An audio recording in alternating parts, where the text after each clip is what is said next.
On a fait une raison d'être il y a quelques mois au travers d'un triptyque We Share, We Dare, We Care. Et on est ici en plein dans le volet We Share. Nous sommes une communauté qui partage et qui est là pour s'apporter réciproquement, notamment pour se projeter plus loin dans sa vie pro, perso et dans sa carrière.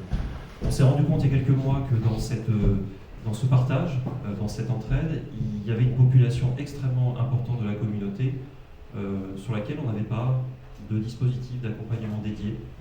C'est l'ensemble des personnes qui partagent la particularité d'être à des niveaux de direction importants des entreprises, les C-level, comme on les appelle parfois en bon français, et qui sont des personnes, vous le savez bien, qui vivent des moments de carrière particuliers, qui peuvent avoir des questionnements particuliers, qui peuvent avoir des projections particulières et qui n'ont pas toujours, en tout cas moi c'est mon cas, qui n'ont pas toujours les moments, les ressources, les lieux pour partager un certain nombre d'interrogations, pour avoir accès à un certain nombre de ressources sur des questions qui sont parfois les seules à se poser ou qu'ils n'ont pas envie de partager par ailleurs. Ça a été la volonté du coup de créer ce programme dédié, particulier, qui est porté par l'association avec Géraldine Poty qui est ici, et que l'on expérimente, que l'on crée, que l'on lance depuis maintenant quelques mois, avec des cycles de conférences, de mentoring, de partage qui sont en train de se lancer. Donc c'est pour vous. Tout cela est permis grâce à l'activité de l'association, aux cotisations de l'association. Donc c'est vraiment un élément d'appartenance à la communauté HEC qui est très fort. Et avec ce soir une thématique qui moi, me parle beaucoup, qui est ce que le CEO demain, c'est pas aussi un Chief Engagement Officer. La thématique, elle m'intéresse parce que je pense que si on s'était posé il y a 4 ou 5 ans, elle serait peut-être apparue comme on va se poser la question de la cerise sur le gâteau. Le gâteau étant, finalement, je suis C-level, ça veut dire que j'ai des compétences, j'ai une vision, j'ai une capacité managériale, j'ai du muscle. Et donc tout ça fait que peut-être par-dessus, je peux rajouter un moment, une dimension d'engagement pour me colorer et me différencier. Bon, l'impression que j'ai, et le contexte qu'on a traversé tous ensemble depuis 2 ou 3 ans, il a mis l'accent sur le fait que, à nos niveaux de direction, ce sujet de l'engagement, c'est pas la cerise sur le gâteau, c'est le gâteau en lui-même. C'est-à-dire que ce que l'on a vécu, la traversée d'un monde totalement incertain, avec des équipes déboussolées, où tous les outils ne fonctionnaient plus, eh bien, c'est bien la capacité d'engagement du dirigeant avec son collectif, avec ses équipes qui a permis d'avancer. On voit aujourd'hui que l'objet des entreprises se redéfinit de plus en plus, je ne vais pas dire qu'il se redéfinit plus par rapport au business et l'activité, mais avec le prolongement et l'impact au travers de ces notions d'engagement. Et peut-être aussi que cette période, en tant que dirigeant, à titre personnel, elle nous a réinterrogé sur qu'est-ce qui nous fait courir dans le fond, quelle est la nature de l'engagement que l'on veut avoir. Donc toutes ces thématiques-là, on va avoir l'occasion de les explorer ce soir au travers de cette merveilleuse table ronde et des intervenants que je remercie. C'est pour moi le moment de vous laisser et de me mettre parmi vous pour écouter cette table ronde et je laisse la parole à Laurent. Merci beaucoup.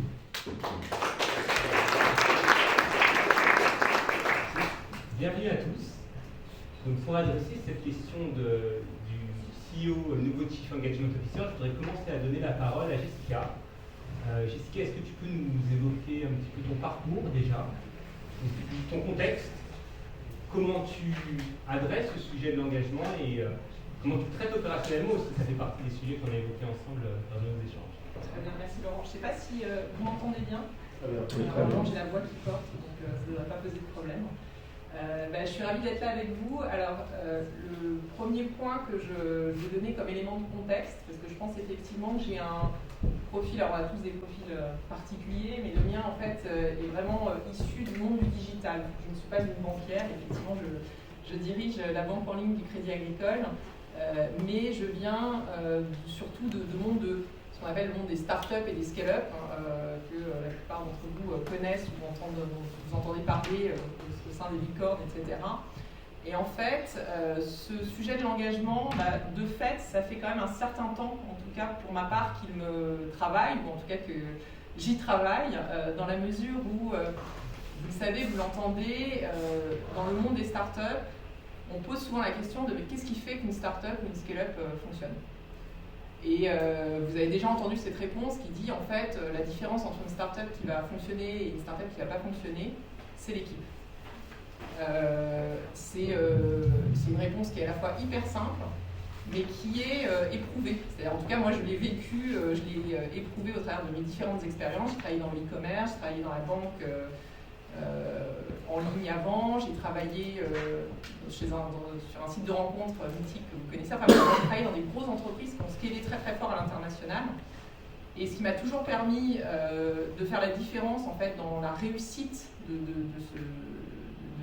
d'atteindre la taille critique, c'est vraiment l'équipe. C'est l'équipe, uniquement l'équipe et que l'équipe. Donc ça, c'est le premier point.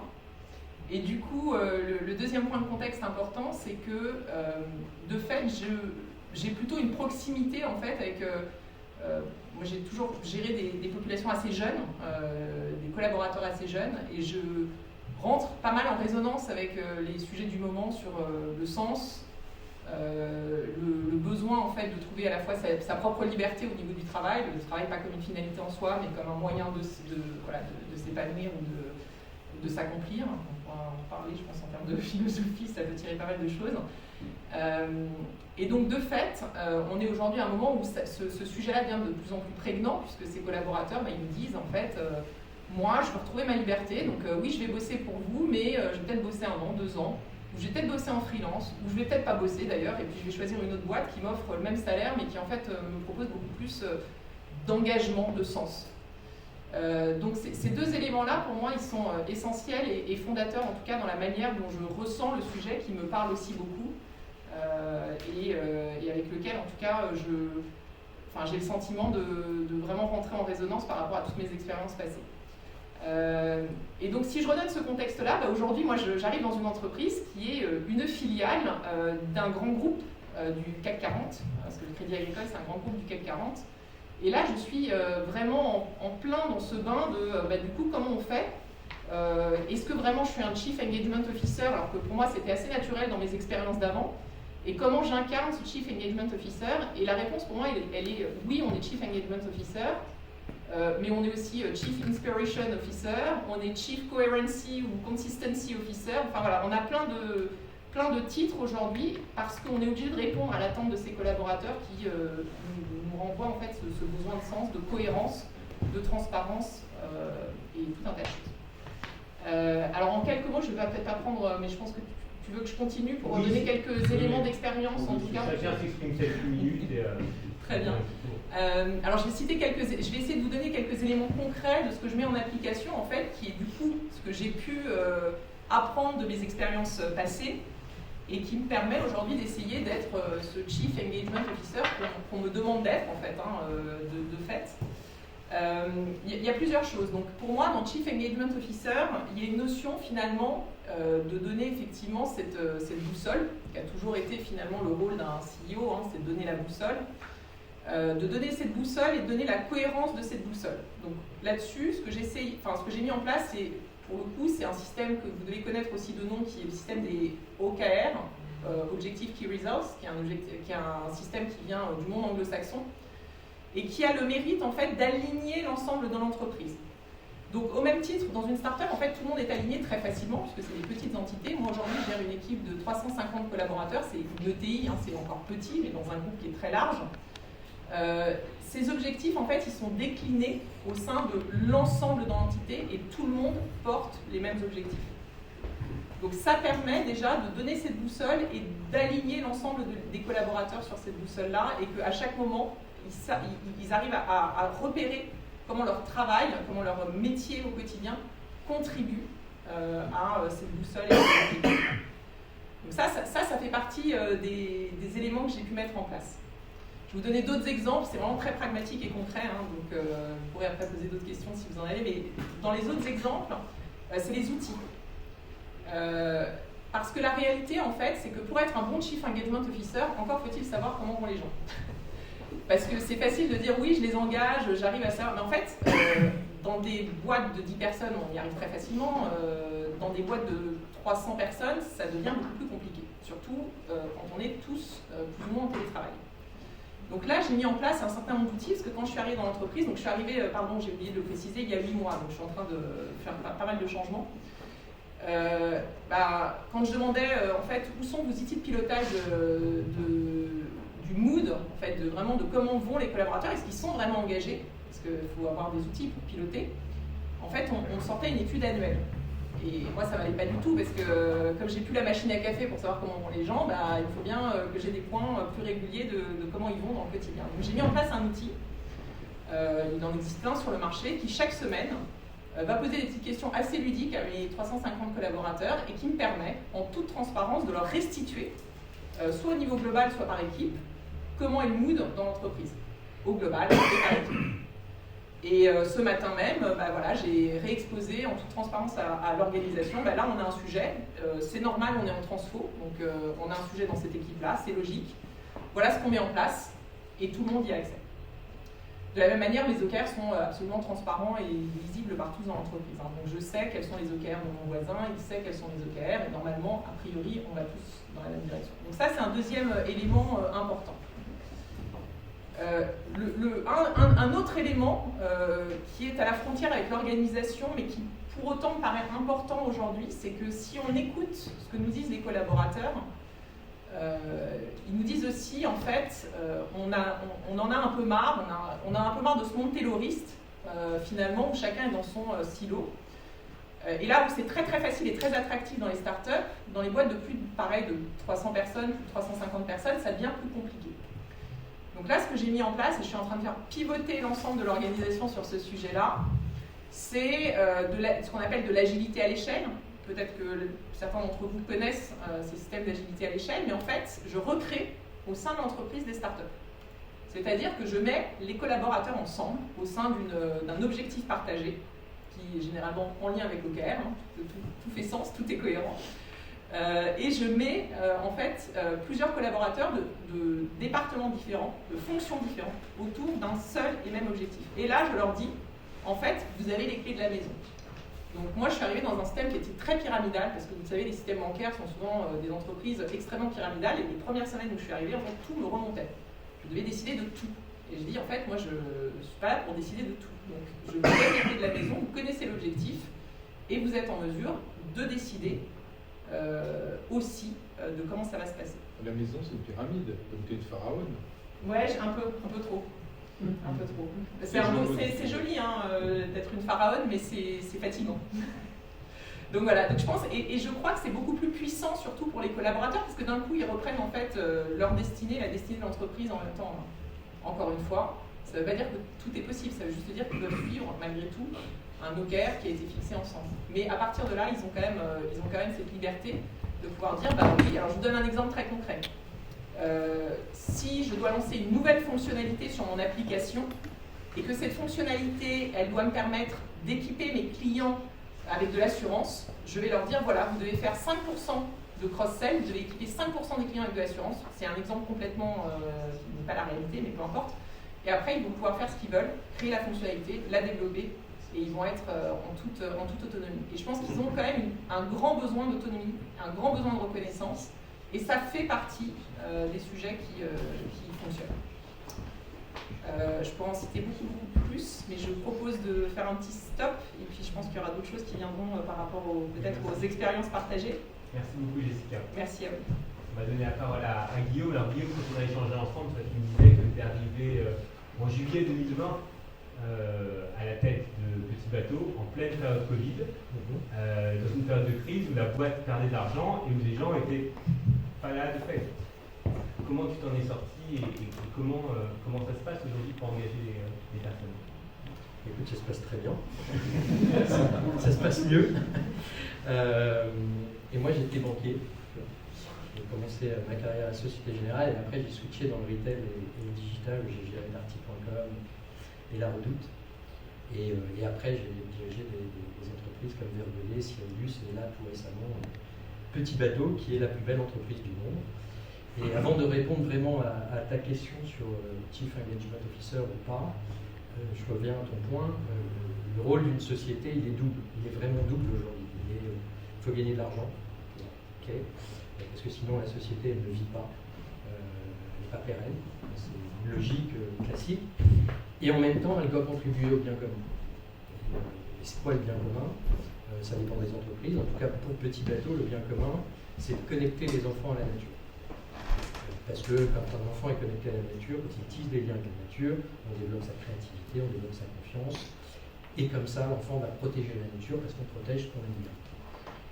Et pour nous, c'est hyper vital, ce deuxième rôle de contribution au bien commun. Et j'explique ça parce que je pense qu'aujourd'hui, un CEO, il est le garant de ces deux rôles. Avant, il était le garant des profits. Dans ses smart, dans ses objectifs, il y a des profits, forcément. Mais aujourd'hui, ça va bien au-delà. C'est un peu ce que tu disais tout à l'heure. Et c'est pour ça que pour moi, le CEO, il est vraiment le Chief Engagement Officer. C'est qu'en fait, c'est lui le garant de cette profitabilité classique, mais aussi le garant de cette mission d'entreprise, le garant de cette contribution au bien commun que toute entreprise aura. Certaines ont passé le statut à mission, c'est le cas du groupe Rocher auquel j'appartiens, mais tout le monde n'y est pas encore passé. Mais les gens y viendront. Les gens y viendront probablement d'ailleurs par la contrainte ou par le fait que les collaborateurs vont être poussés. C'est énormément les collaborateurs qui poussent cet engagement. Et donc à partir du moment où on a dit ça et que le CEO il est ce Chief Engagement Officer, c'est quoi, qu'est-ce qu'il fait et c'est quoi son rôle quand on vient un peu aux actions? Pour moi c'est vraiment passer du temps là. Je peux parce que je ne suis pas L'Oréal, on a 2800 collaborateurs, donc c'est encore à dimension humaine. Mais c'est passer énormément de temps avec les collaborateurs. Et physiquement, pour expliquer cette vision, cette mission, pourquoi on l'a fait, les résultats qu'on a, qu'est-ce qui va, qu'est-ce qui ne va pas. Et c'est cet échange qui permet d'avancer et qui donne l'énergie aux collaborateurs et qui donne l'envie aux collaborateurs. Donc c'est énormément de temps à passer avec les collaborateurs. C'est pour ça que je te dis que ça va mieux, parce que même s'il y a le télétravail, une grosse partie de moi, mes collaborateurs sont dans les usines. On a des usines à Troyes, il y a plus de 1000 personnes sur site, entre deux sites. Et donc en fait, moi tous les 3 mois, je vais les voir. Par groupe de 30, parce qu'il y avait Covid, on ne pouvait pas se voir plus nombreux, mais pour réexpliquer c'est quoi notre stratégie, c'est quoi notre mission et qu'est-ce qu'on fait, et les écouter. Comment eux réagissent par rapport à tout ça, ça leur évoque quoi, c'est quoi concrètement sur le terrain, le bénéfice pour eux ou pas. Donc mon job, pour moi, il est de passer du temps avec les gens. Mais vraiment, alors, je peux, à nouveau, je pense que quand on gère 100 000 personnes, 200 000 personnes, c'est très compliqué. Moi, je peux encore à cette échelle-là, et j'en profite et j'adore ça. Donc ça, c'est pour moi mon premier rôle. Et après, le deuxième, c'est aussi d'avoir des indicateurs. Alors nous, on est encore annuel. On va passer bientôt à la semaine. Mais ce qui est essentiel, c'est d'avoir un indicateur qui montre le mood des salariés, leur engagement, mais pas juste j'aime pas. C'est sur quel item les salariés sont engagés ou ne sont pas engagés. Donc, si je prends l'exemple concret de Petit Bateau, on a mesuré l'engagement en 2018, bien avant que j'arrive. Et on l'a remesuré il y a quelques mois. Donc on a une très belle progression, et tant mieux, mais c'est pas ça dont je veux vous parler, mais il y a des indicateurs qui vont très très bien, comme la communication, la stratégie, parce qu'ils la comprennent forcément, puisqu'on explique, et puis il y a des indicateurs qui vont pas. Et c'est sur cela qu'il faut travailler, c'est sur cela qu'il faut mettre des objectifs. À la fois, moi, perso, j'ai des objectifs là-dessus que je me suis mis, mais du coup, je les redescends à mon comité de direction, et au DRH, évidemment, qui a un rôle fondamental. C'est de suivre le plan d'action, et dans beaucoup des plans d'action sur l'engagement, il y a énormément de choses autour de la formation des gens. Donc c'est là où le DRH joue un très très grand rôle. Mais ce KPI, cet indicateur quelque part de performance ou de notation, il est vital pour comprendre effectivement est-ce qu'on est dans la bonne direction ou on ne l'est pas par rapport aux attentes des collaborateurs. Et une entreprise, pour l'avoir fait, c'est là où on travaille ensemble chez Grand Optical, l'engagement d'une société ou des collaborateurs peut être complètement différent en fonction de la culture de la société. Chez Petit Bateau, on est vraiment dans du concret, on est vraiment dans faire de la qualité de produit, faire de la RSE, de la sustainability, et tout ça est beaucoup plus fort que dans d'autres sociétés. Et c'est ça qui engage les collaborateurs. Alors moi je trouve que ça se passe bien, ça se passe mieux pour répondre à ta question. Maintenant, il y a des grosses difficultés quand même dans le monde dans lequel on vit. C'est le télétravail, qui est extrêmement compliqué. Alors là, on en sort, et c'est très bien. Aujourd'hui, on a passé, pour ma première fois, j'ai pu voir tous mes collaborateurs à Paris aujourd'hui. Voilà, c'est la première fois depuis 1 an et demi que je travaille chez Petit Bateau. Les usines, c'est différent parce qu'il y a des réglementations différentes. À Paris, en bureau, je ne pouvais pas voir les 200 participants du siège. C'est la première fois et c'est hyper important de se voir et passer du temps ensemble. Donc c'est l'accessibilité aux gens qui est important. Et les gens, le télétravail, il va falloir réinventer complètement les bureaux. On ne va pas venir au bureau pour s'enfermer dans un bureau. C'est juste plus possible. En tout cas, c'est pas ce que les gens attendent. Donc en fait, c'est de la détente, c'est de l'échange, c'est des jeux, c'est des questions-réponses, etc. Donc j'ai passé ma journée à jouer. Voilà. Et ça s'est très très bien passé, c'était très sympa. Donc c'est ça la difficulté, c'est le télétravail. C'est aussi tout ce qui est autour de l'engagement RSE. Donc, clairement, les collaborateurs d'aujourd'hui et de demain, si un CEO n'est pas engagé sur ces sujets-là, c'est facile chez Petit Bateau et c'est facile pour moi parce que je le fais déjà, mais si un CEO n'est pas engagé, ne répond pas et n'engage pas ses collaborateurs sur la responsabilité sociétale et environnementale, il y a de la peur à avoir pour la société. En tout cas, le CEO ne restera pas longtemps, il ne gardera pas son personnel. Et puis après, le dernier point, je pense que là où on n'est pas bon en France pour engager les collaborateurs, c'est la transparence. En France, il y a ce truc où il y a une mauvaise nouvelle, on n'annonce pas aux salariés. On a peur des partenaires sociaux, on a peur des réactions des salariés. Oh, merde, un truc mauvais, ça va les démotiver, donc on ne leur dit pas. Puis si c'est une bonne nouvelle, on ne leur dit pas non plus. Parce que comme on va dire des mauvaises nouvelles après, donc on préfère ne pas dire une bonne nouvelle, donc en fait on ne dit rien. Et c'est catastrophique. En fait, les salariés d'aujourd'hui, les collaborateurs, ils ont besoin de cette transparence. Si vous n'êtes pas transparent, il n'y a pas d'engagement. Donc en fait, l'idée c'est de vraiment dire ce qui va et ce qui ne va pas. Donc, on a profité aussi de cette journée pour, tous les mois on le fera, parler des résultats de l'entreprise, ce qui va pas, la crise ukrainienne, la crise russe, parce qu'on est très affecté par cette crise. Et voilà, mais les gens comprennent quand on leur explique qu'on va être affecté. Et qu'on est affecté sur les profits, mais ce qui ne change pas notre mission. Voilà. Donc, et en fait, toute cette accessibilité du CEO, cette transparence du CEO et de l'équipe qui dirige, et le télétravail autour de l'accessibilité fait que il y a des challenges tous les jours. Donc ça, c'est pas facile. Et en fait, il faut passer énormément de temps, c'est là où je reprends ton point, avec les équipes. C'est les équipes qui font la différence. Donc c'est énormément de temps. Là, j'ai pris mes premières vacances.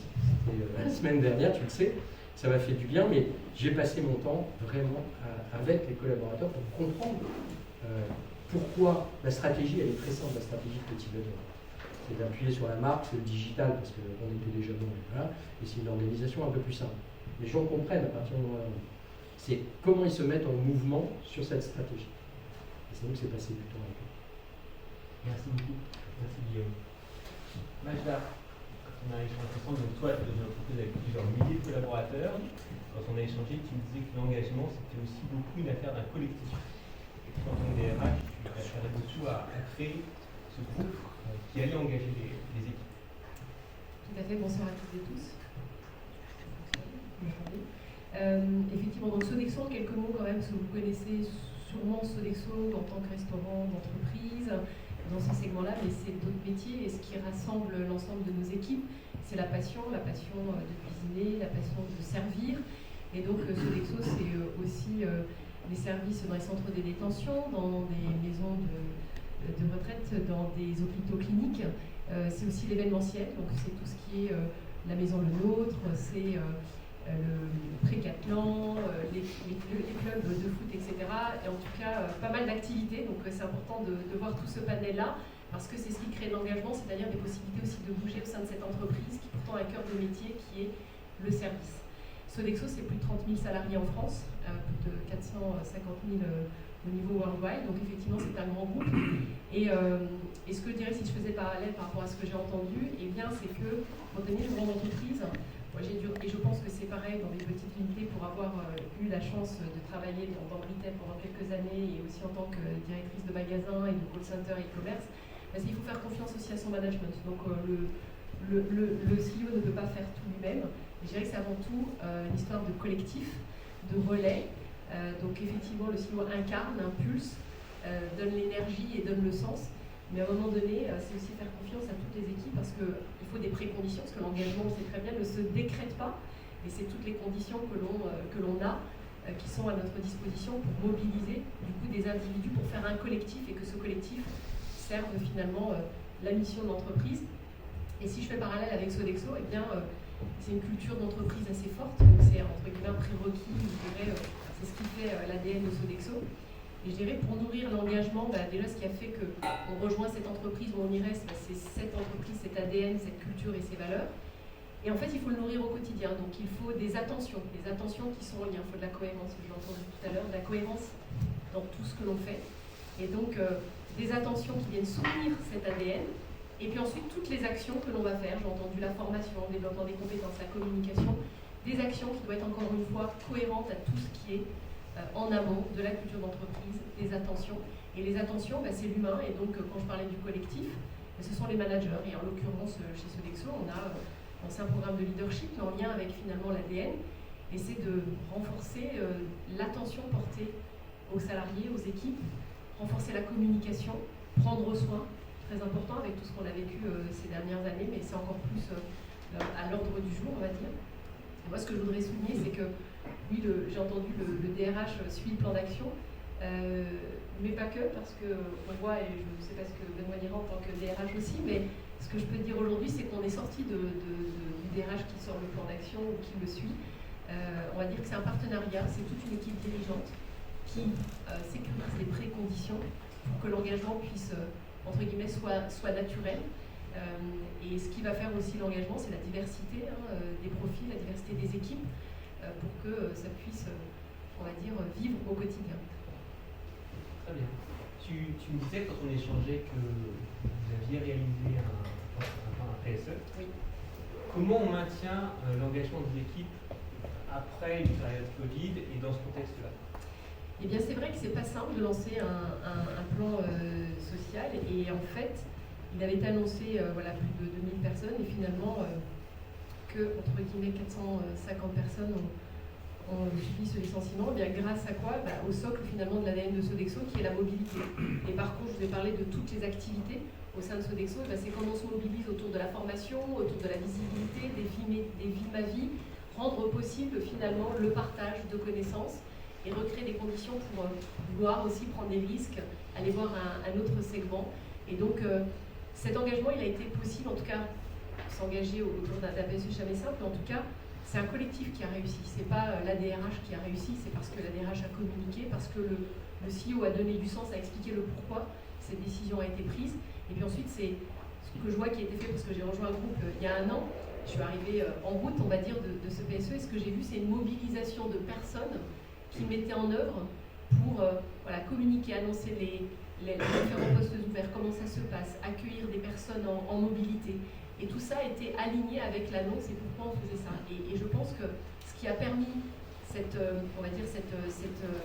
engagement et le fait de continuer à rester et puis de progresser, de voir encore ces perspectives, puisque je sais qu'il y a ce qu'on appelle l'ascenseur social et j'ai vu encore cet après-midi dans un sujet que j'animais en interne. Eh bien, c'est toujours se dire qu'il y a encore des possibilités, je peux encore progresser, je peux participer à une aventure, il y en a d'autres. Et c'est comme ça que cette étape pas si simple finalement a pu être gérée, parce qu'il faut aussi penser à ceux qui restent et à se projeter en ce sens. Merci beaucoup. Merci Majda. Alors Benoît, quand on a échangé ensemble, on a parlé de l'engagement et de l'engagement des jeunes. Et tu m'as parlé de cette forme de caricature de l'engagement et de ces discours comme quoi les jeunes sont moins engagés. Et tu avais un point de vue singulier par rapport à ça. Oui. Bonsoir à tous. Non, effectivement, j'avais réagi dans un papier que j'ai écrit parce que à chaque génération, la génération qui monte est considérée comme ne foutant rien, n'étant pas engagée. À mon époque, c'était ceci, cela, ce qui est, je pense, pour de tout ça. Ce qui est à peu près toutes les générations dit la génération suivante, de comme ça on est tranquille, et tout le monde se trompe. Je pense qu'il y a. Des jeunes disent. Oui, je sais, pour ça, je ne voulais pas citer un philosophe pour votre présence, c'est un peu gêné, mais vous avez raison. Donc, voilà. Donc je pense que ça, c'est un truc qui m'agace en fait.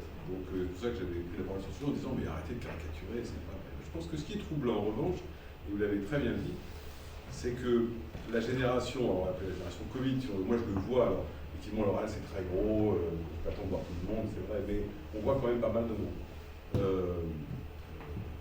Alors en Plurial France, pour vous donner un ordre d'idée, c'est à peu près 15 000 personnes, mais c'est un peu particulier parce que c'est la veille d'origine du groupe, donc évidemment tout le monde a un avis dessus, sinon c'est pas drôle.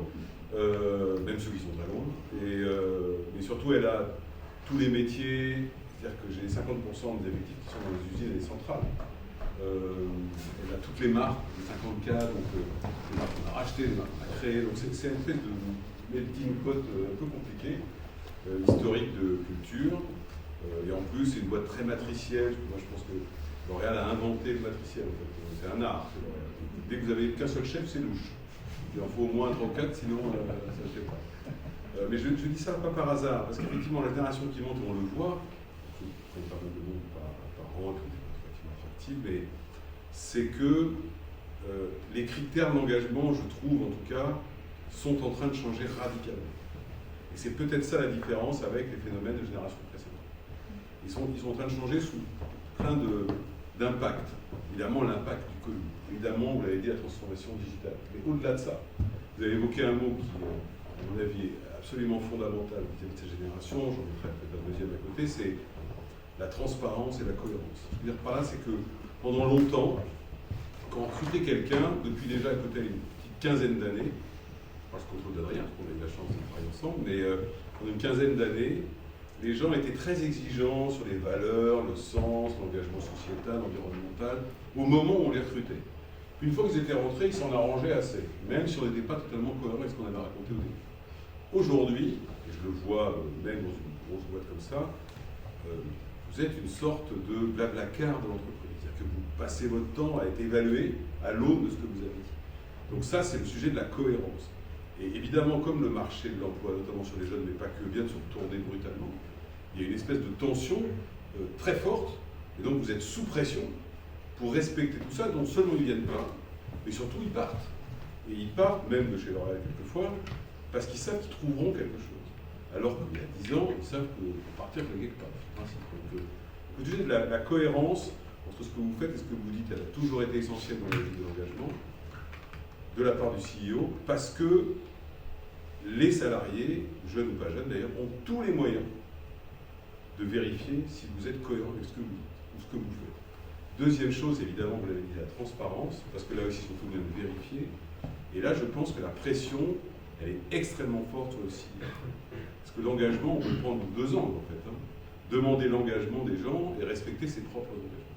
Et dès lors que la transparence est généralisée, un CEO, un DRH, un comité de direction, peu importe, doit prendre un certain nombre d'engagements. Et il doit ou les tenir, ou avoir le courage et la transparence de dire pourquoi il les a pas tenus. Parce que sinon, il se fait rattraper par la patrouille dans la seconde. Et le troisième sujet, c'est la constance. Moi, j'ai toujours été frappé par le fait que l'un des éléments de désengagement des gens, c'est l'inconstance de la décision. C'est-à-dire que les gens, on prend une décision, les gens s'engagent dedans, sans vraiment leur expliquer le pourquoi du comment, ou parce que c'est des jeux politiques, ou parce que je ne sais pas quoi, on change la décision. Et après, on s'étonne que les gens ne soient pas engagés. Moi, je veux bien m'engager, mais vers quoi? On passe son temps à changer tout. Donc, le sujet de la constance de la décision. Alors, ça arrive. L'entreprise, c'est un organisme vivant, donc on peut quelquefois avoir pris une décision, puis se rendre compte après, pour une tas de raisons, qu'on ne peut pas la mettre en œuvre. C'est ce que vous dites. Dans ce cas-là, il faut avoir le courage d'expliquer pourquoi on le demande. Et puis, peut-être le dernier point, qui est une espèce de tarte à la crème et qui a pris beaucoup d'importance, ça fait quelques mois maintenant qu'on dit, c'est avec le télétravail, avec le distanciel, avec tout ça, il y a un nouveau management, celui de la confiance. Je rigole. Le bouquin La société de défiance est sorti il y a 20 ans. Donc ça fait 20 ans que les entreprises le savent. Seulement, la pression n'était pas assez forte pour qu'elle change un modèle assez présentéiste ou contrôlant qui pouvait exister. Donc le sujet de la confiance, il est important parce que c'est quand même la base de l'engagement. Quand vous vous engagez dans votre vie privée ou votre vie professionnelle, vous vous engagez si vous avez confiance. Si vous n'avez pas confiance, vous ne le faites pas.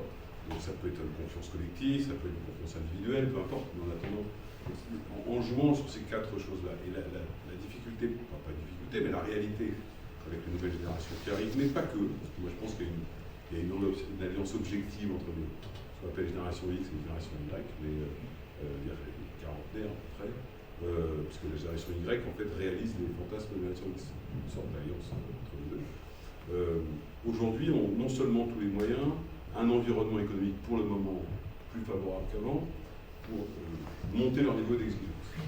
Et comme vous avez dit, c'est vraiment ce que je constate, en revanche, je suis convaincu de cette génération, parce qu'elle a changé ses critères, parce qu'on intègre ces critères, a en revanche une capacité d'engagement qui est beaucoup plus forte que les générations précédentes, mais qui a un pendant. c'est qu'elle a une vitesse de désengagement supersonique. C'est-à-dire qu'à une vitesse incroyable, ils peuvent tout d'un coup tout lâcher. Alors le télétravail, pour finir là-dessus, c'est un peu la pointe de l'iceberg du Covid. On a l'impression que le monde du travail, maintenant, c'est du télétravail. Moi, j'ai L'Oréal, j'ai 50% des gens qui n'en font pas. Ce sont des usines et des centrales. Mon problème, alors, je ne sais pas comme DRH, je ne sais pas pour suivre l'équipe avec peu importe, mais bref, comme membre du COMEX du truc, c'est faire en sorte que déjà pas j'ai un sentiment d'inéquité entre les deux populations. Parce que ça, c'est une source de désengagement. Ou de l'une, ou de l'autre, ou des deux. Parce qu'ils ont un sentiment de justice ou d'équité extrêmement fort. Là, c'est le deuxième point. Là, on lance par exemple une espèce de tour avec 1600 personnes dedans. On lance la refonte de tous les bureaux parce qu'effectivement, si on fait venir les gens au bureau, que ce soit dans un bureau derrière un ordinateur, ils vont finir par le faire chez eux. Or, l'engagement, il n'est pas qu'individuel, il est collectif. On a bien vu pendant cette crise, quand les gens ne sont pas là, ça marche quand même beaucoup moins bien. Donc il y a un sujet quand même, l'entreprise est un lieu physique d'engagement en quelque sorte. Et évidemment, le CEO, il a une responsabilité, désolé, mais assez écrasante sur le sujet. Parce que j'ai toujours été frappé par le fait que quand un CEO se met à déraper ou à dériver, même sur une boîte de 20 000 personnes, toute la boîte dérive. C'est incroyable. Moi, c'est un truc que j'ai toujours constaté. J'ai malheureusement constaté. C'est un moment, là, le truc part sur le côté, et pourtant c'est une personne. Donc le poids sur le CEO, il est extrêmement fort pour assurer cela. Je pense que est-ce que c'est une logique d'incarnation? J'en sais rien. Moi, je me souviens, avant d'être chez L'Oréal, j'étais en assurance, et encore avant, j'étais dans le bricolage. Vous voyez, on a des trucs. J'étais chez Laurent Merlin, un moment, en Russie, puis avant, j'étais en France. Et on avait travaillé, c'est pour donner un exemple, en fait. On avait travaillé sur les valeurs, la raison d'être, tout ça, mais ça, c'était important. Et donc, la question était sortie de savoir si l'exemplarité était mieux. Le DG de l'époque s'appelait Damien Desplanques, qui a quitté maintenant Merlin, expliquait a dit assez brutalement que pour lui l'exemplarité n'en était pas une. Par exemple, on était un peu choqués, on connaissait le bonhomme, donc on savait qu'il avait des circonvolutions particulières. Il a dit non, parce que moi je pense que c'est pas une valeur, parce que c'est la condition qui fait vivre toute l'autre. Je pense que le sujet de l'exemplarité, même sur des moments difficiles comme un PSE ou n'importe quoi, c'est quand même ça qui, à la fin, emporte la fin. Et si l'exemplarité ne vient pas du haut, ça ne marche pas. Ça ne marche pas. Tout simplement parce que les gens ne vont pas prendre un niveau d'engagement supérieur à ceux qui leur donnent ou des instructions ou des orientations. S'ils disent qu'il n'y a pas d'exemplarité, moi je n'ai pas de raison de le faire. Donc le désengagement, il se traduit soit par je m'en vais, soit par je consomme. Et je pense que c'est un vrai danger aujourd'hui dans certaines organisations d'avoir des salariés consommateurs. Vous savez, Coluche, qui est un grand philosophe du travail, disait que les gens n'ont pas besoin de travailler, ils ont besoin d'argent. C'est ça un salarié consommateur. Et ça, c'est redoutable, le salarié consommateur, parce qu'évidemment, tout joue quand même. Bon, on sait que ça existe. En revanche, un salarié qui se désengage dans un environnement où c'est plus difficile de trouver un boulot devient un salarié consommateur. Et en fait, c'est une espèce de cercle vicieux. Je pense qu'effectivement, l'enjeu aujourd'hui, à cause de ça, il est fort, et à cause du fait que, bravo HEC qui a du PIF, vous avez organisé un truc le lendemain de la fin du protocole. Et ça veut dire que pendant cette crise, les entreprises ont démontré une agilité absolument incroyable dans un environnement extrêmement compliqué, sous l'effet de l'urgence. La question qui est posée à tout le monde, en tête, c'est est-ce qu'on a la capacité à garder ce niveau d'agilité, ce niveau de solidarité, ce niveau de care, comme tu dis, etc., sous l'effet de la stratégie. Sous l'effet de l'urgence, entre guillemets, c'est facile. Sous l'effet stratégie, c'est vachement plus compliqué. Voilà, donc c'est un petit peu la vision, en tout cas, que j'ai pu observer, ou moi-même, par le biais de différentes expériences. Merci, Benoît. Je vous en prie. Merci. Notre sage de la soirée.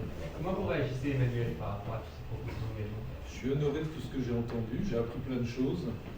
Ce sera pire quand vous m'écouterez, donc je suis désolé à l'avance, je vous prie de m'excuser. Mais je remercie l'invitation. J'aime beaucoup HEC, que j'aurais aimé passer étant jeune, mais suite à la mort de mon prof d'éco en terminale B, suite à un cancer, j'ai été happé par le prof philosophe. Et du coup, j'ai mal tourné, voilà. Donc, qu'est-ce que je voulais vous raconter déjà? Eric, tu peux balancer les 2 photos nécessaires à l'engagement? Ça sera sur ce mur-là. Peut-être. Alors, je retrouve Eric. Voilà. Il arrive. Ah, je crois qu'il était dans la... Il est parti chercher les Ouais. Les chats, Voilà.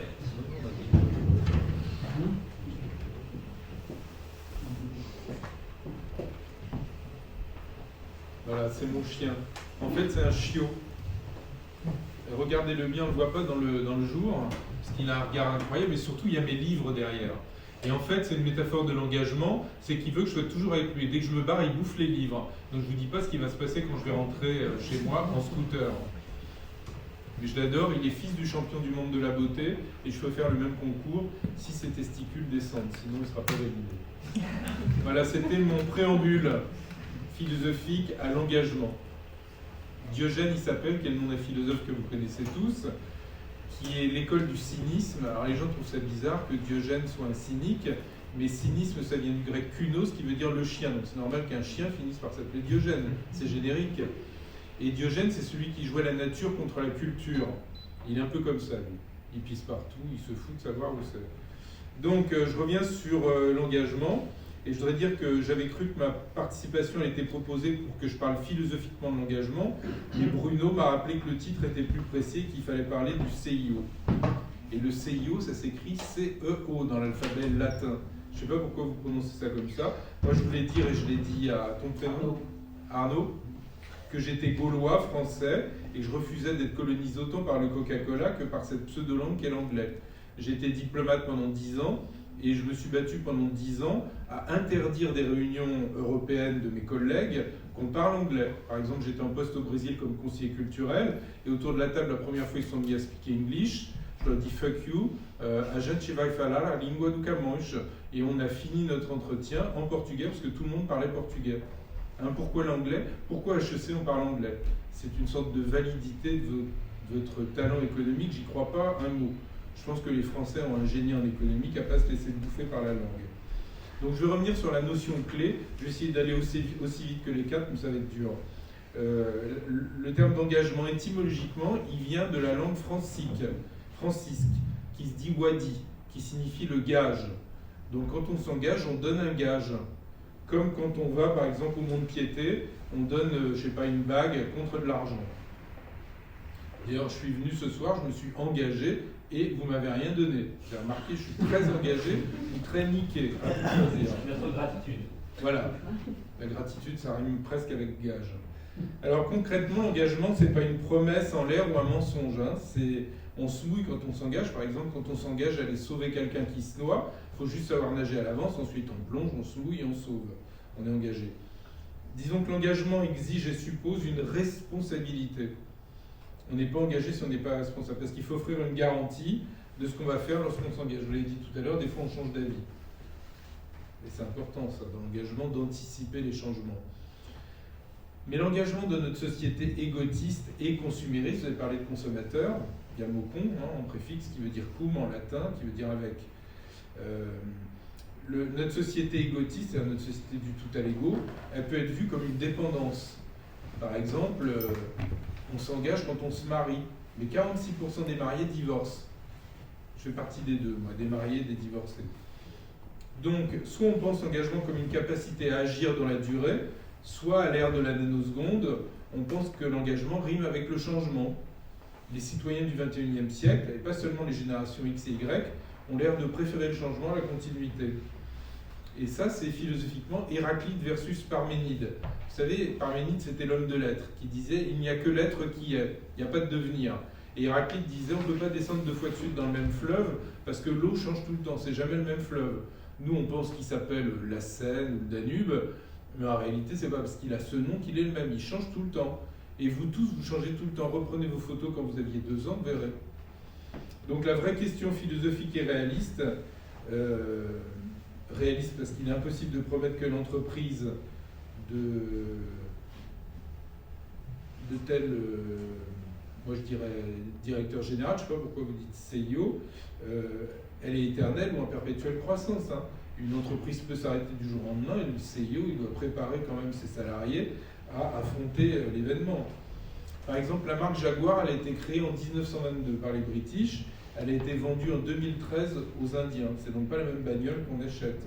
mais on doit anticiper tout ça. La capacité à engager les salariés, notamment les futurs licenciés au changement. Autrement dit, le changement, ça pose la question très sartrienne de l'être et du néant. Il a beaucoup bossé pour l'engagement, d'ailleurs il était un peu marxiste. Je vais un peu vite. Ouais.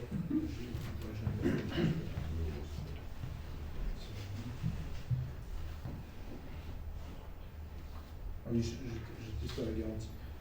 Par exemple, si on avait vécu en 1942, il y en a qui s'engageaient à être résistants. Hein, ça, c'est un engagement.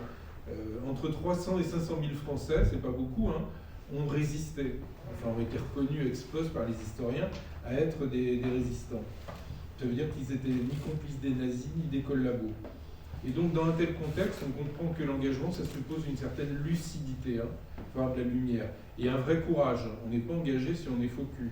On pourrait dire qu'en entreprise et pour un CIO, l'engagement consiste soit à éviter la faillite, soit à neutraliser les concurrents en les dépassant, quitte à les racheter.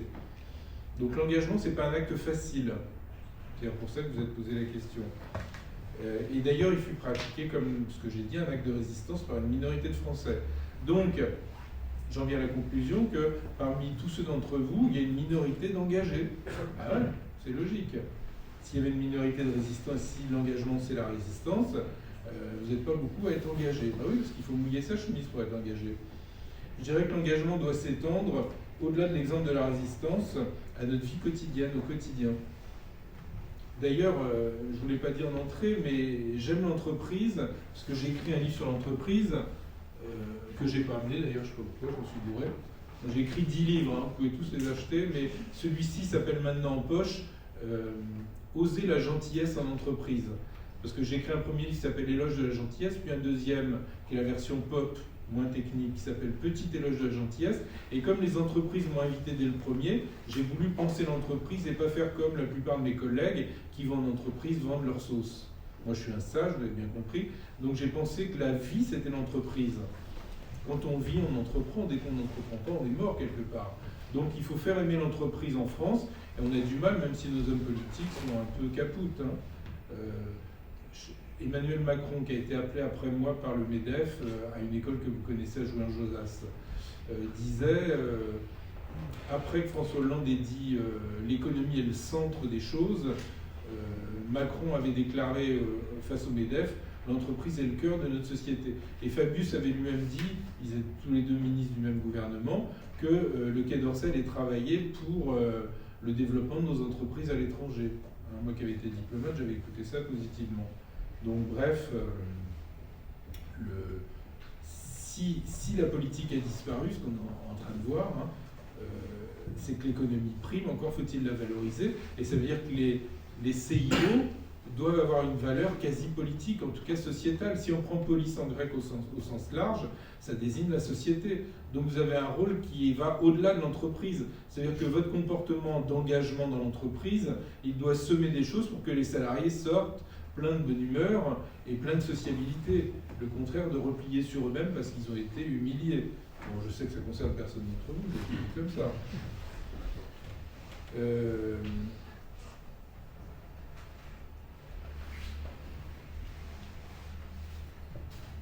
Oui, alors si le premier sens de l'engagement, c'est la positivité, c'est le développement, l'autre sens de l'engagement, c'est de prévoir la faillite de l'entreprise, la sortie. Quand on se marie, on s'engage et on doit prévoir le divorce, surtout maintenant. Donc, j'ai reperdu la page suivante. Et oui, donc je vous disais que si 46% des mariés divorcent, c'est quelque part, on s'engage vraiment plus maintenant quand on se marie, puisqu'on sait qu'on va se désengager très rapidement. Et là, on passe de Parménide à Héraclite, on passe de la permanence au changement. L'engagement, c'est aussi la capacité à surfer sur le lac, sur le fleuve, c'est-à-dire à anticiper tout ce qui peut arriver et pas être cloisonné dans une stabilité qui est mythique, qui est fictive, qui n'est pas réaliste. En conclusion, je dirais que le CIO non seulement peut s'engager, mais il doit même en être le modèle, ce que je disais tout à l'heure, dans une société qui s'effraie de tout changement. Et je dirais que peut-être qu'on a comme modèle les sportifs, les hommes politiques. Les uns tombent un peu à cause du dopage, les deuxièmes parce qu'on voit leur impuissance dans la société. Ce que tous les gens attendent, c'est un pouvoir d'achat. Donc on voit bien que c'est l'entreprise qui règne. Et donc la dynamique du CIO n'est pas une dynamite, c'est son pouvoir de faire apprécier aux salariés la responsabilité dans la vie, la capacité à répondre de ses actes. Amen. Moi, vous riez. Merci Emmanuel. Merci Laurent de ton invitation. Suite à ces échanges, est-ce que l'un d'entre nous a des questions, des réactions, des commentaires sur ce qui a été dit, peut-être des points à approfondir sur ce que un ou d'autres participants de la table ronde a exprimé? The floor is yours. Pardon, c'est bon. À vous la parole. Je me lance, moi j'ai une question pour rebondir sur ce que vous avez dit sur le rôle du management intermédiaire. Parce qu'en fait, on voit de plus en plus de discussions sur l'horizontalisation des organisations. Il y a une forme de négation en fait du rôle du management intermédiaire. Or, on sait très bien qu'il est fondamentalement important. Donc, ma question en tant que dirigeant ou en tant que directeur des ressources humaines, c'est quelles sont les actions que vous menez pour remettre dans la lumière et redonner du leadership, redonner de l'autorité, et soutenir cette partie de l'organisation qui est historiquement mise en tension entre les exigences de la direction générale et les attentes des équipes de terrain. C'est vraiment une bonne question à bon point parce que c'est d'actualité chez nous au sein de Sodexo, puisque avant mon arrivée, on avait changé, dans le cadre de mon arrivée au sein de Sodexo, avec la présidente de France, c'est de se dire, elle avait cette réflexion dans j'aimerais bien que tu m'aides en arrivant pour rebooster un peu le management et du coup d'accompagner les managers en ce sens. On a lancé un programme de leadership, et encore une fois qu'on ne réinvente pas parce qu'il y a des fondamentaux, il y a finalement tout l'héritage que Pierre Vellon aussi a laissé autour de son attente du management au sein de Sodexo, parce que c'est un entrepreneur où il disait toujours ne prenez pas de décision sans avoir partagé avec les personnes qui sont sur le terrain, il a toujours été présent, il allait sur les sites, etc. Et du coup, on a travaillé un programme avec des managers. On a designé ce programme de leadership qui n'est pas une formation, qui est un programme des moments d'échange, où justement on parle d'expérience, de ce qu'on fait, de ce qu'on pourrait arrêter de faire, de comment on pourrait s'améliorer, ce qu'on pourrait vraiment partager. Et du coup, c'est un programme qui dure sur 2 jours avec des sessions avant et des sessions aval, et qui dure sur toute une année et même au-delà. C'est-à-dire que moi, je leur ai déjà dit que ce n'était pas un programme one-shot, mais vraiment quelque chose qui allait durer. Derrière, il y aura des échanges. Et régulièrement, on a des temps d'échange, des conférences entre guillemets internes où on partage. Et l'objectif, effectivement, c'est d'aider nos managers parce qu'ils sont au quotidien, ils sont là en fait, quoi qu'il arrive. On l'a bien vu, tu as parlé aussi Benoît sur les usines, les sites, il y a eu le télétravail, mais on oublie tous ceux, et notamment nos salariés à nous au sein de Sodexo, ils ne se sont pas arrêtés à quelques activités près, notamment les restaurants d'entreprise, mais tout le reste a fonctionné. Et donc, ça ne s'est pas arrêté. Donc, le management a continué. Donc, il a été clé pour rassurer. On a eu les pénuries de masques, etc. Ben, ils étaient là. Ils se sont débrouillés. Et donc, effectivement, il ne faut surtout pas les oublier parce qu'ils sont là pour relayer, pour être dans l'exemplarité. Ce sont des, j'aime pas le terme, mais des mini-CEO sur leur activité, sur leur business unit ou sur le site dans lequel ils opèrent. Donc, oui, en tout cas, on investit, on continue. Et même pour vous donner un peu plus d'éléments, c'est que ce programme, on l'a fait pour des managers comme N-1 et on va plus loin. Et l'objectif, c'est d'aller jusqu'au niveau du manager de site, même s'il a 3-4 personnes. Il va aussi suivre ce programme. Peut-être pour compléter, parce que nous, on est en plein dedans, on est en plein de transformation, comme vous l'aurez compris de ce que j'exprimais tout à l'heure. Et quand on est en transformation, le manager intermédiaire, il est vraiment encore plus compressé entre le dessus et le dessous et pas bien sa place. Et clairement, en fait, nous, le sujet, c'est de le revaloriser. Alors, je suis complètement d'accord avec ce point-là, mais en lui redonnant un peu de vision sur ce qu'on attend de lui et quel est son nouveau rôle, en fait. Et jusqu'à présent, il était vraiment dans un rôle, en tout cas dans mon entreprise, et je pense que c'est le cas dans beaucoup d'entreprises, dans un rôle de contrôle.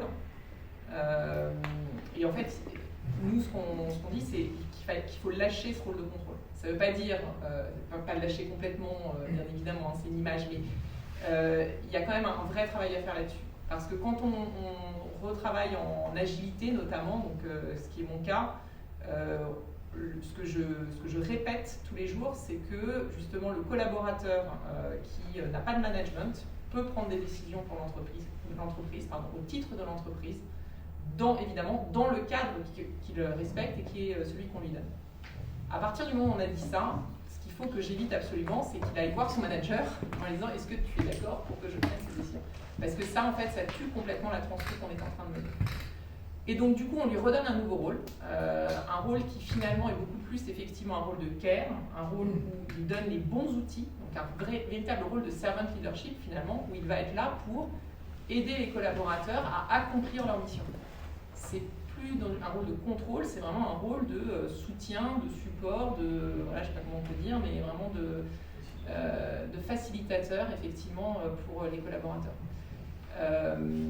Il y a beaucoup de collaborateurs en fait que finalement ça soulage parce qu'ils ont quand même été très très en souffrance pendant la période Covid. Et alors du coup ils ne savaient plus s'ils devaient contrôler, comment ils devaient contrôler, enfin ça devenait l'enfer. Donc il y en a que ça soulage.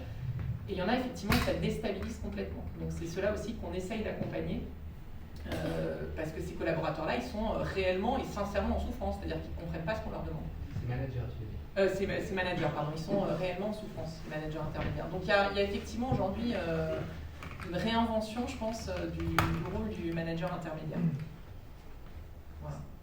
Merci. Je peux dire un mot sur manager. Est-ce que vous trouvez que manager, je le prononce bien? Manager. En fait, le mot n'a aucun rapport avec l'anglais. Aucun. Il vient du français manège. C'est-à-dire que c'est un terme qui vient de l'équitation, qui nous a été piqué par les Anglais, comme nous, on se chie dessus, du coup, on reprend à l'anglais une sorte de légitimité qu'ils n'ont pas. Et qu'est-ce qui se passe dans un manège? Il faut qu'on soit en empathie avec le cheval. Pourquoi? Parce que le cheval a des sabots, il n'a pas de dents. C'est un animal de fuite. C'est-à-dire que quand on fait du management, on doit développer l'empathie pour comprendre le salarié qui est sous notre responsabilité. C'est toute la précision que je voulais dire. Comment on dirait en français? Chef empathie. Parce que chef, c'est pas... Alors, manager, comment dire en français? On dit manager. On dit choqué. Oui. Merci pour cette intervention.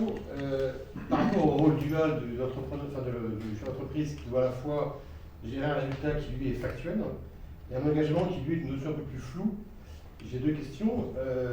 Comment est-ce que vous mesurez l'engagement au-delà de votre conviction personnelle et sûrement juste que de l'entreprise que vous dirigez il est engagé, mais est-ce qu'on peut le démontrer ça? Et la deuxième question, c'est l'engagement suppose effectivement un échange. On a parlé de diversité. Donc dans quelle mesure est-ce que l'engagement c'est uniquement forcer les gens à penser bien, ou est-ce que c'est écouter un retour et être sur une phase beaucoup plus de coopération en fait, aussi avec les salariés? C'est ça, enfin, la conséquence de l'engagement, c'est ça. C'est la deux questions. Si je réponds sur la première partie, on la mesure avec un questionnaire qui a 50 questions. C'est un peu long, qui prend du temps aux salariés avec des questions. Est-ce que mon manager m'a communiqué la stratégie? Est-ce que je comprends la stratégie? Est-ce que je suis bien rémunéré? Enfin, voilà, on tire les réponses de ces 50 questions. Et il y a des corrélations entre l'engagement et quelques questions qui sont un peu plus importantes. Et ce questionnaire, on le donne à tous les salariés de façon anonyme pour qu'ils puissent effectivement y répondre positivement, négativement. Mais ça va traiter de son département jusqu'à la stratégie de l'entreprise, donc du micro au macro. C'est là où on le mesure, nous, pour l'instant, une fois par an. En tout cas, ce n'était pas le cas, c'était tous les 3 ans. Je trouvais ça un peu court. Maintenant, on est tous les ans, et puis on a passé toutes les semaines, mais pas sur 50 questions par semaine, parce que c'est très long. Et c'est parfois très compliqué, notamment dans les usines, où ils n'ont pas forcément accès à des ordinateurs. Ça ne va pas utiliser pour certains des ordinateurs. Hein, donc on doit aussi éduquer là-dessus. On les accompagne pour pouvoir répondre à ces questions. Donc on a des taux de participation qui sont un peu différents dans les usines qu'on pourrait avoir à Paris. Et ça, c'est vraiment mesuré. Derrière, quand il y a des questions où on n'est pas sûr de la réponse, on ne la comprend pas bien, où elle est très positive ou très négative, on refait des focus group avec les salariés pour essayer de comprendre qu'est-ce qu'ils veulent dire par on ne comprend pas la stratégie ou notre rémunération elle n'est pas du tout à la hauteur des attentes. Voilà. Pour essayer de déterminer aussi les consommateurs. Et ça nous permet, à partir de là, de ces focus group, de bâtir des plans d'action, des pré-plans d'action qu'on va échanger avec les équipes. pour savoir si on est dans la bonne direction aussi quand on dit, voilà, en formation, voilà notre plan de formation qui va répondre aux besoins de formation. C'est plus une formation de manager, de communication, est-ce que c'est plus une formation d'expertise, etc. Donc en fait, c'est mesuré. Le hic, c'est qu'on ne peut pas sortir des statistiques à moins de 10 salariés dans un département, pour que ça reste anonyme. Sinon, on perd cette confiance avec les salariés. Donc les petits départements où ils sont 3-4, il faut les agréger. Donc je ne peux pas descendre au magasin. On le fait aussi dans nos magasins. Je suis obligé de descendre à la région. Ou à une mini-région dans la région. Mais c'est quand même une super étude qui nous permet d'avancer. Alors il y a plein d'organismes qui le font, Great Place to Work, nous ça s'appelle TELUS, c'est un autre organisme qui le fait. Mais c'est plutôt sérieux, il y a beaucoup d'entreprises qui le font et ça permet de se comparer par rapport à d'autres entreprises aussi. Est-ce qu'on est dans le premier quartile, le dernier quartile? Typiquement, moi j'ai des items où on est très très bon. Globalement, on est plutôt dans le premier quartile maintenant, mais il y a des items où on est moyen ou dans le dernier quartile. Et c'est là où on peut se dire, là il y a un problème. Donc voilà, c'est mesuré. Et après, votre deuxième question, c'était sur l'écoute des salariés. Je pense qu'elle est hyper importante. Nous, on était en crise, comme je l'ai dit quand je suis arrivé, en plein Covid, avec une société qui perdait déjà de l'argent avant le Covid. Donc en fait, j'ai plutôt été dans une démarche, on va dire, top-down, désolé pour l'anglais, qui est, voilà, on est en crise, il faut aller vite. Bon.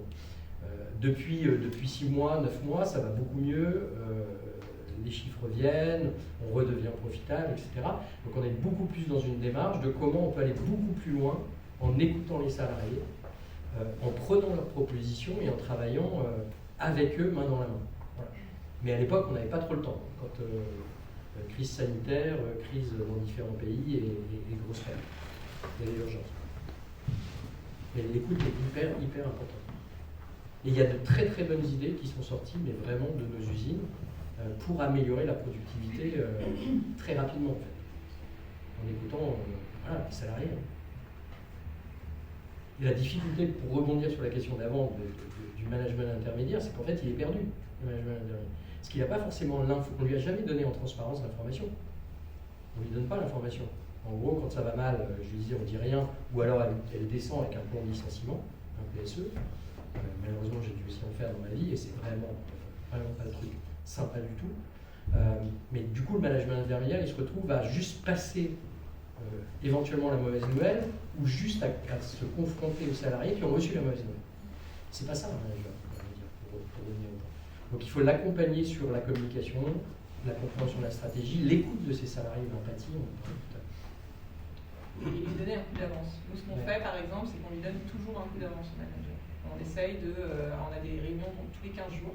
Il y a aussi une grosse difficulté, c'est que souvent, vous vous rendez compte que finalement, le manager, il a moins d'infos que son directeur, moins d'infos que son collaborateur, parce qu'il est pris entre les deux et personne ne lui parle. Donc nous, ce qu'on fait, c'est qu'on a remis en place en fait, des réunions managers, c'est un peu traditionnel, mais on a remis ça en place tous les 15 jours. Et on lui donne un coup d'avance sur les informations qui vont être distribuées à toute l'entreprise. Et on lui demande si effectivement il a suffisamment d'informations pour derrière accompagner ses collaborateurs. Voilà, ça aide. Non, c'est juste un partage d'expérience sur la... Si on ne fait pas assez attention à ces managers intermédiaires, c'est toute une entreprise qui se délite assez vite. Parce que en fait, ils ne croient d'abord que ceux qui voient tous les jours. Et plus vous êtes grand, plus vous croient ça. La deuxième chose, c'est que moi je trouve qu'il y a un modèle de management qui est hyper intéressant à regarder, c'est celui de l'armée. Parce que l'armée a trouvé, alors, on a des conditions particulières, mais a quand même trouvé quelque chose qui est très difficile, je trouve, dans les entreprises, c'est le bon équilibre entre la hiérarchie et la subsidiarité. C'est-à-dire qu'il y a un moment où le manager il a besoin de savoir s'il peut le faire et s'il sera, entre guillemets, couvert, s'il y a une logique avec ce qu'il fait. Si on le contente juste d'être entre le marteau et l'enclume, autrement dit, vous annoncez les mauvaises nouvelles et puis vous gérez les conséquences des mauvaises nouvelles, au moment où il va dire, et d'ailleurs vous savez qu'il y a une enquête qui a été faite par le BCG et qui indique que c'est très inquiétant. Vous avez 15%, on a fait parce que je passe un peu de temps chez eux, on a fait une étude qui a été faite sur 4 pays. C'était la France, l'Allemagne, l'Espagne, l'Angleterre. 15%. On interroge des gens non managers. On leur dit, est-ce que vous voulez devenir manager? 15% d'entre eux répondent oui. Vous vous rendez compte? L'image est quand même catastrophique. Donc ça, c'est un premier sujet. Le deuxième sujet, sur le management intermédiaire, je pense que ce n'est pas une affaire de nombre d'étages. Même s'il y a tout un mouvement où aujourd'hui on réduit de manière à...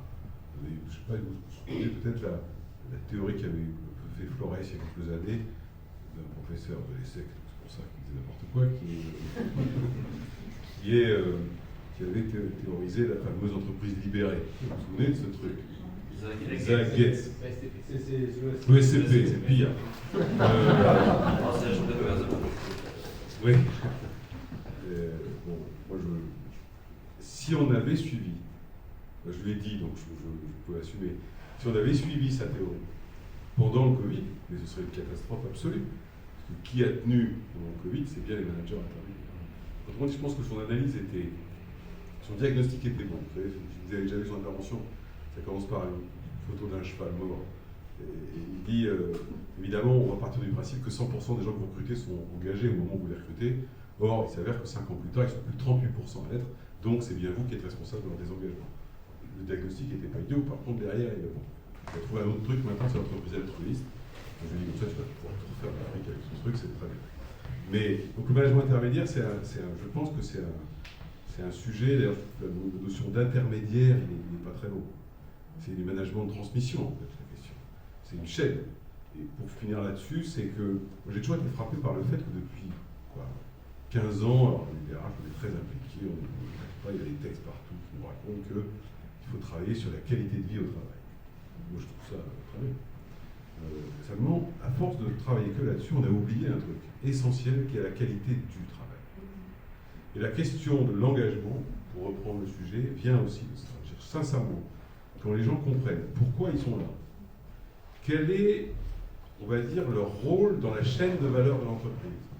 Vous savez qu'une chaîne, la résistance d'une chaîne dépend de son maillon plus faible, par définition. Donc, quand ils savent pourquoi ils sont là, et qu'ils n'ont pas le sentiment d'être dramatiquement interchangeables, parce que précisément, on leur demande de faire cette fonction-là, parce que cette fonction-là participe d'une construction d'ensemble, alors à ce moment-là, le rôle du management a son importance. Parce que le rôle du management, c'est surtout que chacun comprenne pourquoi, que le fait qu'il soit à cet endroit-là pour faire cette tâche-là n'est pas le fait de hasard. C'est le fait que l'entreprise, ou le DRH, ou je ne sais pas qui, considère que c'est bien la bonne personne de l'endroit où il est. Et donc je trouve que c'est un sujet majeur aujourd'hui, c'est vraiment un avis très personnel, de retravailler sur la qualité du travail et d'arrêter de penser que parce qu'on colle des tables de ping-pong et des cafétérias, les gens sont heureux au boulot. Moi, j'ai combattu, vous savez, pour finir là-dessus, quand je vous ai écouté une conférence comme ça, où c'était, et quelqu'un me dit, moi je suis le Chief Happiness Officer. Déjà, j'ai souffert une heure, et je lui ai dit, c'est bien, je vous félicite. Est-ce que vous avez un DRH? Alors, elle m'a dit oui. Je dis, donc il y en a deux qui ne fait pas son boulot. Voilà. Mais je crois vraiment ça. Je pense qu'on ne s'est pas trompé sur la qualité de vie au travail. Mais à force de ne penser qu'à ça, on a oublié la question de la qualité du travail. Et quand même ça, c'est la première source de l'engagement de l'individu. D'ailleurs, les entreprises qui ont beaucoup travaillé là-dessus observent une chute de leur taux d'absentéisme. Quand vous pensez que vous êtes interchangeable, le fait de sécher, vous dites de toute façon ils s'en foutent. Par contre, si vous avez conscience que vous faites partie d'une chaîne de valeur, alors vous êtes moins absent. C'est plus difficile parce qu'évidemment, à certains endroits de l'entreprise, c'est plus compliqué de le montrer. Mais si on ne le montre pas au management dit intermédiaire, qu'il est un élément fondamental de la chaîne de valeur, alors il vous lâche. Parce qu'il est incapable d'expliquer pourquoi. Vous savez, il y a une théorie sur la décision qui dit qu'une bonne décision a 3 critères. D'abord, elle est socialement acceptable, pas au sens des syndicats, par le corps social. Elle est managérialement diffusable, donc elle est explicable. Et après, elle est économiquement rentable. Trop souvent, on voit quand même un procès de décision inversé. C'est-à-dire qu'on mesure la rentabilité, puis on regarde si ça passe. Puis quand ça passe pas, on perd en rentabilité, mais c'est trop tard. Je pense que ça, c'est un point, pour relier un peu les sujets, c'est ça, parce que l'engagement, il est effectivement, on l'a dit, d'impulsion, de direction générale, de ce que vous voulez. mais il est aussi un peu tous les matins, vous savez, Peter Drucker, professeur de management, expliquait, on parlait du mariage tout à l'heure, que le management c'était plus dur que le mariage parce que les gens n'avaient pas choisi de vivre ensemble. Contrairement au mariage, et pourtant il y a des divorces. Et il expliquait aussi que le job d'un manager, c'est de donner chaque soir envie, oui c'est ça, à son collaborateur de relire le lendemain matin. Ça paraît très basique comme définition, mais c'est vraiment le sujet de fond. Je pense que l'engagement, c'est à la fois une impulsion, ce qu'on a évoqué, c'est aussi quelque chose du quotidien. Et ça, il n'y a que le management de terrain qui est capable de le faire. Parce que c'est le seul qui voit les gens.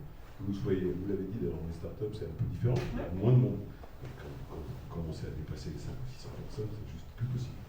Donc voilà, je ne dirai plus du tout, mais ça, c'est un autre sujet. Mais voilà, je pense que ça, c'est un point, c'est un point assez essentiel à comprendre. La question de la qualité du travail, de faire que chacun comprenne pourquoi il est là et en quoi il est indispensable qu'il soit là. Voilà, c'est juste ça.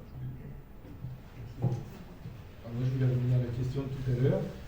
Les deux questions, en fait, on pourrait la ramener. Vous m'entendez que ça ? Très bien. Je m'entends pas. On pourrait la ramener une question d'agrégation de philosophie. Est-ce que l'engagement libère ou est-ce qu'il aliène ? Et je me rappelle d'une émission que j'avais vue à la télévision sur la Chine. C'est des travailleurs en Chine qui, pour éviter le déplacement de chez eux au travail, avaient décidé de dormir sur place dans une petite niche qui n'était pas terrible. Il n'y a pas d'équivalent en France, sauf dans le bâtiment, où on fait dormir les ouvriers immigrés dans des je sais pas quoi, des boîtes. Enfin bref. Et donc, il voulait tellement travailler qu'il était très engagé et lui ne se sentait pas aliéné. Et je voyais le journaliste de gauche sur France 2 qui disait que le pauvre type, il était exploité, etc. etc. Donc voilà, quelque part, l'engagement, c'est ça. Est-ce qu'on se libère ? Et lui expliquait que grâce à l'argent, grâce à l'absence de déplacement, il gagnait du temps, de l'énergie, il était plus efficace au travail. Il y avait un vrai engagement. Certes, c'était plutôt du sino-travail, mais c'était quand même intelligent. Merci. On va prendre peut-être une ou deux dernières questions. J'ai une question qui me vient en vous écoutant, parce qu'on parle beaucoup de l'engagement des collaborateurs. Je me demandais d'où venait votre propre engagement à vous. Qu'est-ce qui fait que justement vous vous levez le matin pour vos équipes et quel regard vous portez là-dessus et sur l'impact que ça a justement sur le niveau d'engagement global de l'entreprise. Votre engagement. Moi je peux prendre le point. Alors déjà, ce que j'expliquais tout à l'heure, c'est que comme je me sens quand même très très en proximité avec les nouvelles générations, l'engagement est quand même très lié au sens aussi. Et de fait, dans le projet d'entreprise aujourd'hui que je suis en train de mener, il y a un volet social et sociétal qui est très fort. C'est-à-dire que je ne serais pas rentrée par exemple en CEO de banque, en direction générale de banque, s'il n'y avait pas eu un véritable travail à faire sur comment la banque peut contribuer positivement sur la société. Donc ça c'est un premier point. Et moi personnellement j'ai un deuxième moteur, et ce moteur j'essaye de le mettre en œuvre aussi dans l'entreprise, on en a un petit peu parlé tout à l'heure, c'est d'apprendre en fait. Donc moi ce qui me plaît c'est d'apprendre, et non pas d'apprendre juste en lisant ou rien, mais d'apprendre aussi au contact des collaborateurs, des personnes que je rencontre. Et du coup, alors forcément par mon propre prisme, je pousse énormément tous les sujets qui sont, on parlait à l'époque d'entreprises apprenantes, je ne sais pas ce que les spécialistes en pensent, voilà, mais en tout cas de comment l'entreprise elle-même peut permettre aux collaborateurs de se développer professionnellement, donc de mieux travailler, mais aussi de se développer potentiellement personnellement. Donc j'engage beaucoup d'investissements sur ces sujets-là dans l'entreprise. Donc on voit forcément son propre engagement, je pense qu'il y a forcément un peu de soi dans ce qu'on engage comme type de projet. Voilà, donc moi je pense que c'est mes deux moteurs. Évidemment les gens que je rencontre au quotidien, mais ça c'est dans le premier moteur. Je vais répondre rapido. Le challenge, j'adore ça. Et je suis passé par des sociétés parfois un peu compliquées. La Redoute, à l'époque, c'était très compliqué. On a fait le virage du digital et il fallait le faire à l'époque pour que ça s'en sorte. Et qu'aujourd'hui, il existe encore une société. Et il y a eu un PSE entre-temps. Ça, c'est le premier moteur. Et le deuxième moteur, c'est la mission de l'entreprise pour laquelle je travaille ou pour le groupe pour lequel je travaille. C'est pour ça que j'ai rejoint le groupe Rocher, qui est un groupe familial, avec une une mission qui est de reconnecter les hommes et les femmes à la nature, qui est très proche de celle de Petit Bateau, mais qui est du coup une société où la mission, elle se vit vraiment tous les jours. Il y a un hôtel en Bretagne où on va se reconnecter à la nature assez régulièrement. On fait des marches de reconnexion à la nature, on va dans la nature, et il y a une corrélation très forte entre la nature, être dans la nature, et le bien-être des individus. Et moi, ça me parle, et j'ai besoin de ça. J'ai besoin de travailler pour un groupe qui a une mission. C'est un des premiers groupes à mission, avec une dimension internationale. Vous voyez des choses qui vont et qui ne vont pas dans chaque groupe, mais globalement, c'est un groupe vraiment avec une vraie mission par rapport à d'autres sociétés pour lesquelles j'ai travaillé. Et je suis parti, on s'est connus dans une société, pour ne pas la citer, et au bout d'un an et demi, je ne m'y retrouvais pas. C'était pas moi, c'était pas la culture que je voulais, je suis parti. Là, je suis très très bien. Très très bien. J'ai deux sujets. Le premier sujet, il est très personnel. Ça m'a intéressé quand ils m'ont contacté avec moi. L'Oréal est une entreprise qui a plutôt une réputation d'essayer d'être en avant sur les sujets RH. C'est vrai que le sujet de la diversité, il est adressé chez L'Oréal depuis longtemps. Ils sont assez connus pour ça, ils sont connus pour d'autres choses, mais ils sont connus pour ça. Et donc, pour être tout à fait transparent, si les gens chez L'Oréal, je l'assume, ils pourront me raconter que L'Oréal, en fait, dans un œil, il y a 5 HEC qui tombent, c'est pour ça que je dis ça. Mais c'est que moi, ça m'intéressait de voir comment une entreprise comme ça, qui essaye toujours sur ces sujets-là et d'autres, d'avoir un coup d'avance, allait se sortir des conséquences de la crise dans sa culture. Donc c'était presque anthropologique. Donc ça, c'est très personnel. Sur un plan professionnel, vous savez que je suis RH, le vice-président de l'Association nationale des RH depuis maintenant une dizaine d'années. J'ai vraiment la conviction ancrée que même qu'on soit petit, grand ou moyen, le métier que je fais fait bouger les lignes pour les gens. Mais vraiment. Et je ne vais dans les entreprises, je ne quitte les entreprises que quand j'ai le sentiment que je n'y arrive plus, ou que l'entreprise ne veut plus, peu importe. Dans ce cas-là, je la quitte parce que je pense que je n'y arrive plus, ou je ne suis plus la bonne personne pour le faire, peu importe. Et je les rejoins quand j'ai le sentiment que je peux influer. Mais ce n'est pas au sens du pouvoir, c'est au sens que vraiment, je suis absolument convaincu qu'il n'y a rien de mieux que les gens dans une entreprise. Et donc, tant que l'entreprise nous donne, et aujourd'hui c'est le cas, on verra dans quelques années, mon côté humaniste. Non, c'est mon côté que je n'ai pas choisi ce métier par hasard. Mais j'ai la conviction, mais vraiment, quelquefois on va un peu demeurer, mais j'ai la conviction que c'est les gens qui font. C'est en aucun cas son profit, c'est en aucun cas son activité, c'est en aucun cas sa com, c'est en aucun cas ses engagements.